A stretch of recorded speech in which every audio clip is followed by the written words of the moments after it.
SouthHamptons.com Main Street series. I'm Gina Glickman, and today we're here with Renaissance woman directly from London, the Miss Cindy Jackson. Hi, Cindy. Hi, Gina. Nice to meet you. Oh my gosh, it's a pleasure to meet you. And you are just the essence of Bridget Bardot, sitting in that chair here on Main Street in Southampton.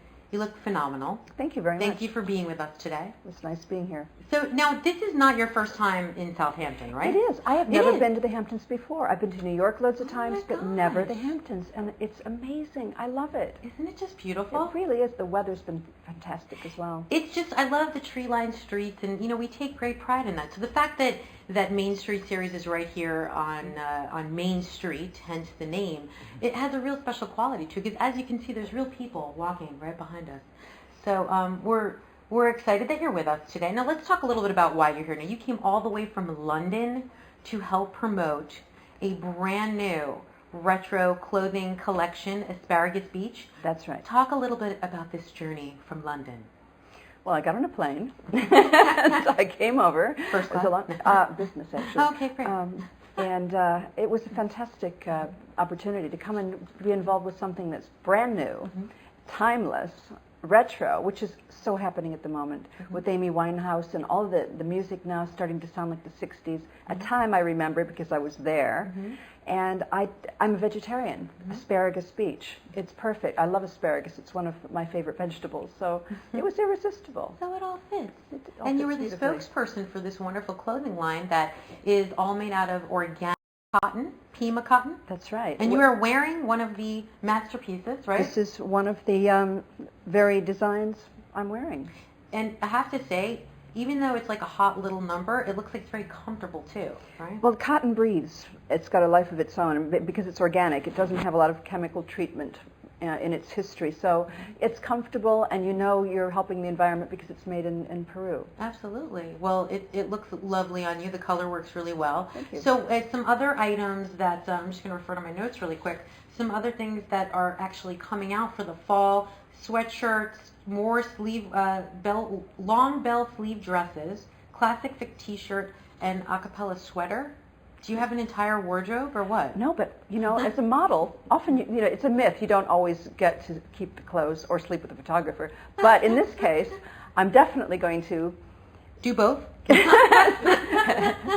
I'm just going to let you guess. No, I'm going to keep the clothes and wear them in England, and people are going to see these in London and say, "Where did you get that?" I'll say, "Well, you have to go to Asparagus Beach to get them, or I'm sure you can order them online." But you'll be on GMTV promoting the line. Do you know GMTV? I do. Yes. I actually was on GMTV, believe it or not. Really? What were you doing? I was promoting the Hamptons. We were talking about the Hamptons. Oh, wow. And it was a lot of fun. Last summer we did something with them. But now you in your own right, young lady, have a very interesting background, a book that you wrote, Living Doll. Talk a little bit about your history. I think it's really fascinating. It's interesting. Well, I grew up in Ohio as kind of an ugly duckling, and I always wanted to be one of the beautiful people and hang out with people other than farmers and factory workers. I don't know. My mother said I had delusions of grandeur, and I looked like a typical farmer's daughter, you know, from the Midwest, kind of hillbilly kind of thing going on. Big nose, big chin. Not that we were inbred. I mean, we did not marry our cousins, but we definitely came from Indiana, Kentucky, and that part of the great part of the country, by the way, Absolutely. to be from. And I wanted to have a different life. So as soon as I was old enough, I got on a plane. I went to London, and as you do, I'd saved up my money from working in a Heinz ketchup factory in Ohio, and I got there, and boy, did I not fit in. The clothes were wrong, the face was wrong, and I'm in Knightsbridge in London, fresh off the plane in my checkered shirt. And little by little, I had to change everything about my life to feel like I was the person that I was meant to be. Inside, I felt like I was a different. I didn't fit in Ohio, so I changed my address. I changed my way of dressing. Then I started changing my face and body in my 30s. My father left me some money, and I just took that first opportunity I ever had with any distance between me and the wolf from the door, and started having cosmetic surgery. And this I started in 1988. Wow. And I got rid of all my features and remodeled myself. I used my art school training because I was an art student. And I installed classic features, head to toe, used Da Vinci's rules of proportion, and I didn't see why anybody wouldn't do this. I mean, this is long before the extreme makeover was ever considered. And which brings me up to today. People started calling me the living Barbie doll, which I didn't really like, but I went with it because it was a shorthand of how I wanted to look, the American classic beauty. But now I'm changing that a little bit. I've moved on to more of an iconic look, more Bardot. So let's talk a little bit about what you've had done, because you were just talking before about, you asked if we liked your teeth, and we were laughing. We're like, what do you mean? And explain what you mean by that. I had pretty good teeth before. They were very straight, but kind of boring. And I started looking around at different types of teeth and thinking, as you get older, people who have perfect straight teeth can look like they're wearing dentures, especially if they're bleached. So I thought, I want to go for something a little bit more characterful, and I decided to replicate Brigitte Bardot's teeth.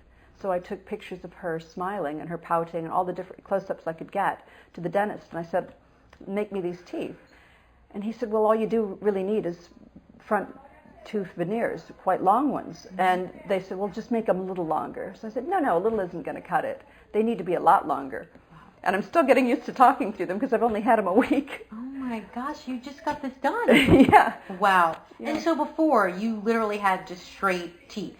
I mean, like, did you have braces as a kid? No. No. So The one thing I had good was my teeth, and I've just changed those. So are you happy with the results? Yeah, I love them. So now, what's the feedback when you tell people your motivation, so to speak? What's some of the feedback that you've had over the years for any of the plastic surgery that you've had done? Most people say, I'd like to have something done too. Can you tell me about the facelift? Can you tell me about the nose job? Can you tell me about the boob job? Yeah. How does it work?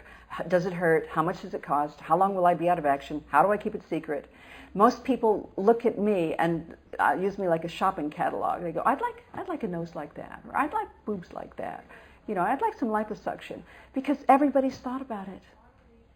Absolutely, everybody's thought about it. I think what it comes down to is, do you feel like you have gained confidence from it? Is that what some of the motivation was? Because you were talking about how you felt you were an ugly duckling. Do you still feel like that on the inside? I never felt like I was an ugly duckling, but I noticed that pretty women who had a certain look, were treated differently. They got different feedback.